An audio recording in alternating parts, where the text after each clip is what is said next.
Welcome back, everyone. Today, I'll be walking you through creating simple yet striking cover art in Photoshop, perfect for an album, podcast, digital release, or whatever creative project you're working on. By the end of this tutorial, you'll know exactly how to build a professional-looking design from scratch, ready to share with the world or add to your portfolio. Let's jump in and start with the very first step.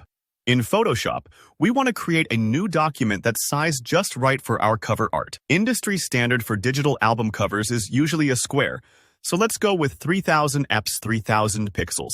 But if you're working on a different kind of project, feel free to adjust those numbers. Go ahead, open Photoshop, and click File, then New. Enter your dimensions, making sure the resolution is set to at least 300 pixels per inch for crisp quality. Creating a new, empty canvas is like starting with a blank sheet of paper. It sets the stage for all your creative ideas to come to life. Now, let's give our cover some mood and personality by adding a background. There are a few ways you can approach this. You might want something clean and minimal, like a solid color. If that's the case, just grab the paint bucket tool and click anywhere on your canvas after picking your color. If you'd like something with a bit more energy, try a gradient. Click the gradient tool, then drag across your canvas to blend two colors together. A gentle fade from blue to purple, or a sunny yellow to a warm orange, for example, can really set the tone. Or, if you have a photo or texture in mind, you can import an image directly. Go to File to Place Embedded, select your image, then drag it to fit your canvas. Here's a little tip.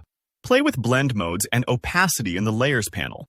That lets you blend your photo into the background or dial back intense colors. Imagine softly layering paint or adjusting the lighting in a photo studio.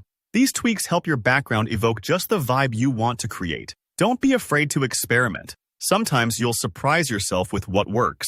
Once your background feels right, it's time for the main subject, that centerpiece that tells viewers what your project is all about. Usually, this would be an image, logo, or maybe even a key illustration. Import your chosen image. Again, use Place Embedded. Then click and drag it on your canvas to adjust its position. You might need to remove the background from the subject, especially if it's something like a portrait or an icon. The quickest way is using Photoshop's Remove Background option in the Properties panel. If you're working with a more complex image, you can use the Quick Selection tool. Then hit Select and Mask for fine-tuning. Resizing and repositioning are crucial here. Think of this subject as the star of your cover, and give it a prominent spot. If you're uncertain, try stepping back and imagining how it'll look as a thumbnail or on social media feeds. Does it stand out? Is it front and center? This is the part that might take a few moments while you adjust things, but don't worry if it's not perfect right away. A little patience often pays off. We're almost there. Every good cover art needs text, the album name, artist, podcast title, or whatever fits your project.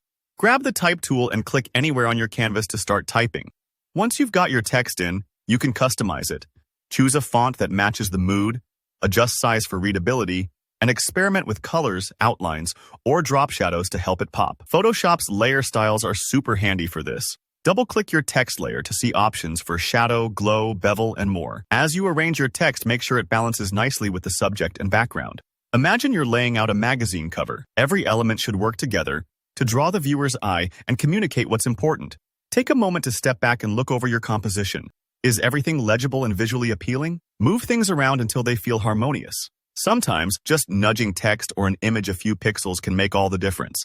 And that's it. You've created your own simple cover art in Photoshop. With your new skills, you'll be able to design covers for music, podcasts, books, or any creative project you can dream up. If you found this tutorial helpful, please give it a thumbs up and hit subscribe for more easy-to-follow design guides. Got any questions or want to share your results? Drop a comment below. I always love hearing from you guys. Happy creating, and I'll see you in the next video.